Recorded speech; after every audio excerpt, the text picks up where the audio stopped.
महाराष्ट्रात सध्या एल निनोमुळे दुष्काळी परिस्थिती आहे।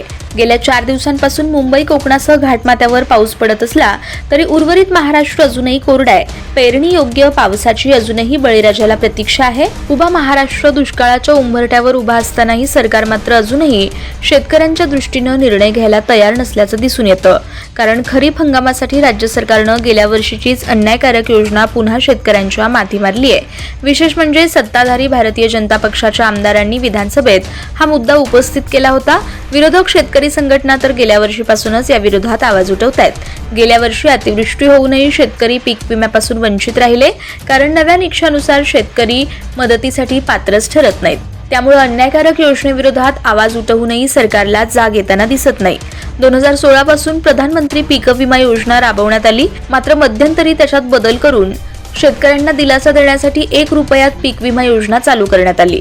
मात्र गैरव्यवहारामुळे त्यातही बदल करण्यात आले। पूर्वी पीक विमा योजनेत पेरणी न होणं, पेरणीत खंड पडणं, हंगामातील प्रतिकूल हवामान, स्थानिक नैसर्गिक आपत्ती आणि काढणीनंतर झालेलं नुकसान या 4 ट्रिगर्समुळे भरपाई मिळत होती।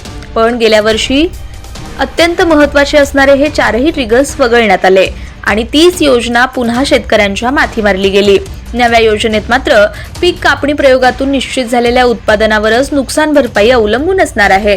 4 ट्रिगर्स वगळल्यामुळे अनेक शेतकऱ्यांना विमा हप्ता भरूनही भरपाईपासून वंचित राहावं लागलं आणि त्याचा परिणाम म्हणून सोलापूर जिल्ह्यात विमाधारक शेतकऱ्यांची संख्या जवळपास निम्म्यावर आली। सोलापूर जिल्ह्यासाठी HDFC एर्गो जनरल इन्शुरन्स कंपनीची नियुक्ती करण्यात आली आणि त्यासाठी विमा भरण्याची अंतिम मुदत 31 जुलै निश्चित करण्यात आली आहे। या योजनेत सहभागी होण्यासाठी शेतकरी ओळख क्रमांक असणं अनिवार्य करण्यात आलंय।